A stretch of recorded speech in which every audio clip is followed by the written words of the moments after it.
Hola a todos y bienvenidos a este webinar acerca de contramovimiento ocular y prueba subjetiva vertical visual dinámica. Durante esta presentación hablaremos de otras pruebas de la función otolítica. Esta presentación fue desarrollada por el Dr. Kamran Barín, pero traducida al español por mí, Lisette Páez, audióloga colombiana. Frecuentemente usamos el término prueba de la función vestibular asumiendo que estamos evaluando todo el sistema vestibular, pero de hecho, recientemente muchas de las pruebas que usamos como las pruebas calóricas, el VIGID y la silla rotatoria se centran en la función del canal semicircular y no se relacionan en absoluto con la función otolítica. Los BEMS fueron presentados en los años 90 y por primera vez tuvimos pruebas cualitativas para los otolitos. Tanto los CBEM como los OBEM fueron una adición importante para la batería de evaluación vestibular. Sin embargo, ellos tienen una serie de limitaciones. En esta presentación hablaré de algunos protocolos adicionales que están disponibles en la actualidad para la evaluación otolítica. Primero demos un vistazo a la fisiología y la función de los órganos otolíticos. Los órganos otolíticos residen en el laberinto membranoso y consisten en dos mecanismos sensoriales separados, el utrículo y el sáculo. Las fibras nerviosas del utrículo viajan a través de la porción superior del nervio vestibular y se conectan con los núcleos vestibulares. Las fibras nerviosas del sáculo viajan a través de la porción inferior del nervio vestibular y se conectan con los núcleos vestibulares.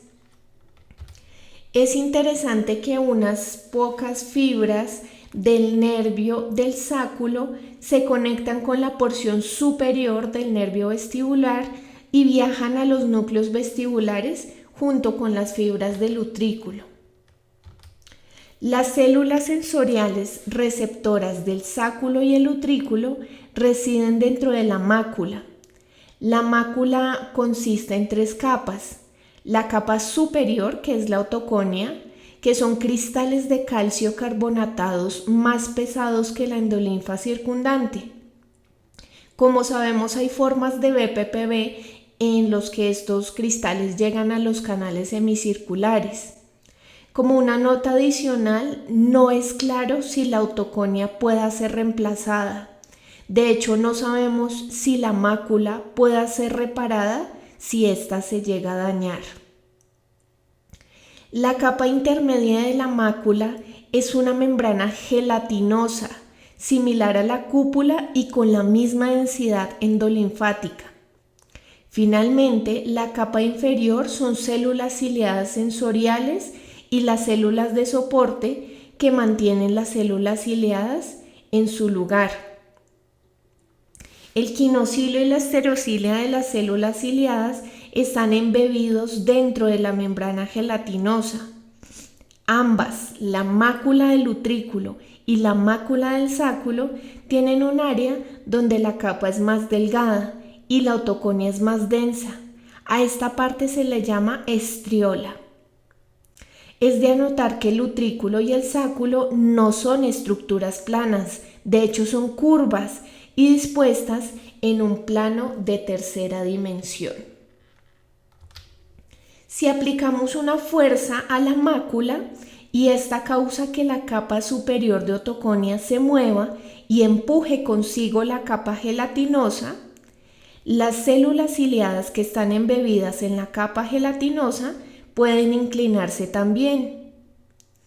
En la cúpula, las células ciliadas están alineadas en la misma dirección, entonces cualquier movimiento de la cúpula puede causar que todas las células incrementen o disminuyan las señales neurales simultáneamente.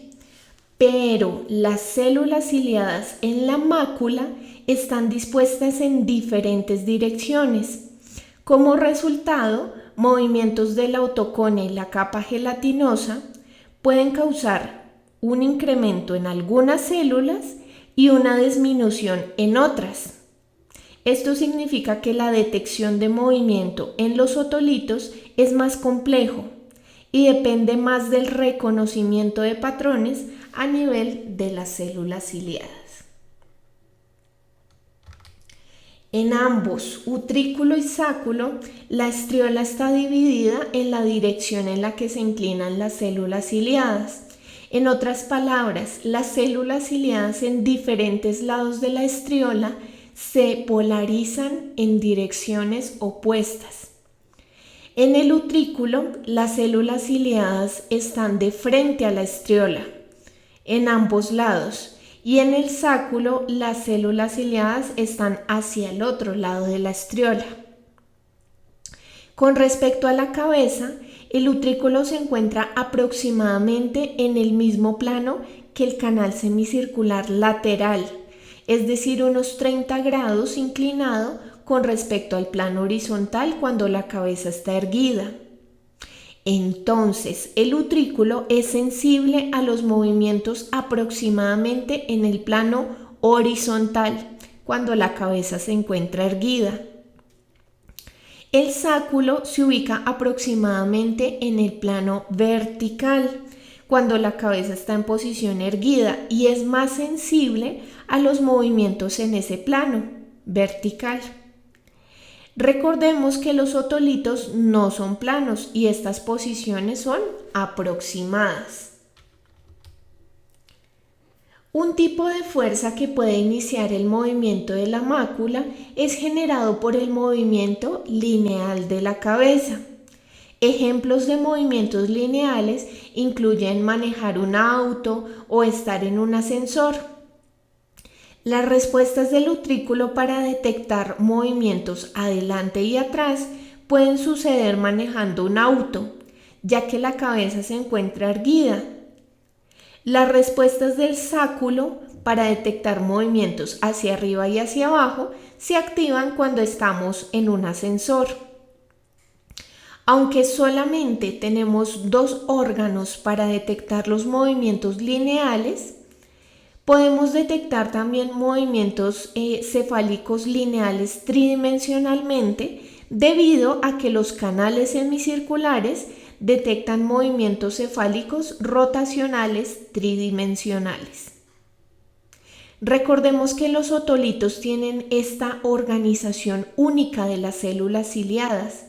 Por ejemplo, si usted está sentado en un tren subterráneo y está sentado mirando hacia el centro del tren, es decir, no hacia adelante, sino como sentado lateralmente, el movimiento hacia los lados genera un patrón de activación de las células ciliadas. La activación del utrículo, que es diferente del patrón generado cuando el movimiento es hacia adelante y hacia atrás. Recordemos también que el plano de activación de los otolitos depende de la posición de la cabeza.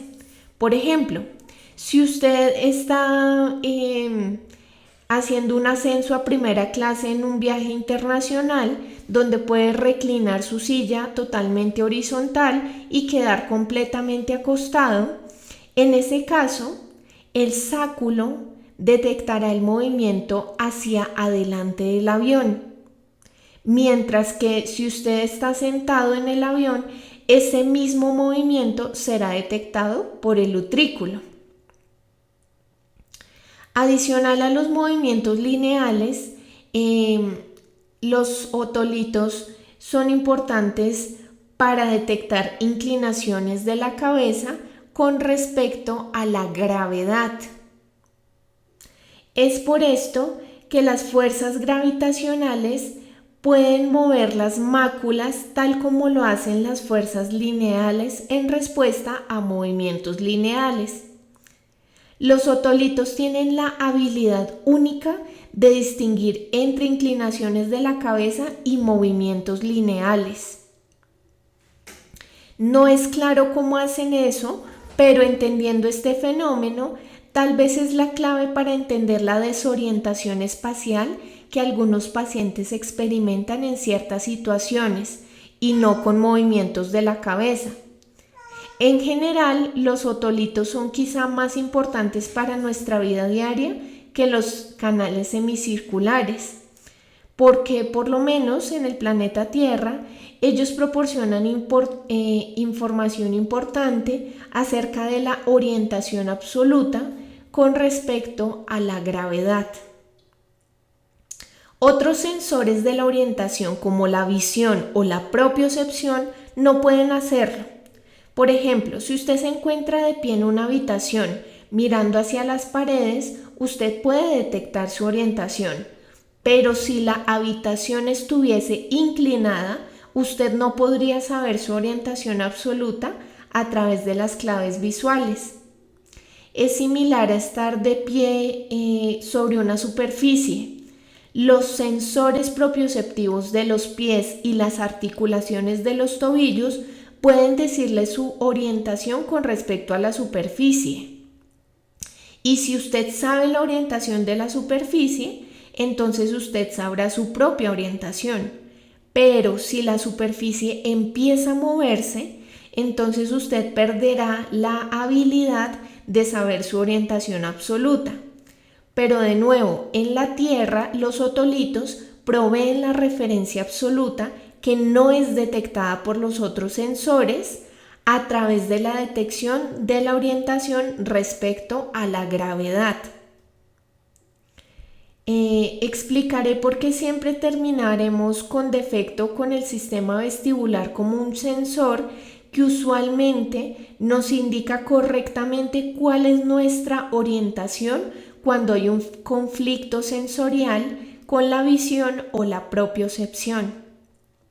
Entonces, cuando hay un daño del sistema vestibular, experimentamos una sensación de falso movimiento generado por el sistema vestibular. Los otolitos interactúan con otros sensores y mecanismos motores. Uno muy importante es la interacción con el mecanismo ocular para el reflejo otolítico ocular. Este es un reflejo similar al vestíbulo ocular, en tanto genera movimientos oculares compensatorios para inclinaciones de la cabeza y para los movimientos lineales de la cabeza. Los otolitos también interactúan con el mecanismo de control postural, por ejemplo, durante el reflejo de enderezamiento, el cual ayuda a lograr una postura erguida. Los otolitos en los canales semicirculares también interactúan para separar diferentes tipos de movimientos, como la sensación de movimiento de inclinación. Esta interacción es probablemente responsable de cambiar las características del nistagmo espontáneo en diferentes posiciones de la cabeza. Pacientes que sufren de disfunción otolítica regularmente no se quejan de sensación de giro, porque esta sensación es típica en la disfunción canalicular. En cambio, ellos expresan una falsa sensación de movimiento, como un balanceo o inclinarse. Ellos también reportan desbalance y de distorsión de la percepción visual.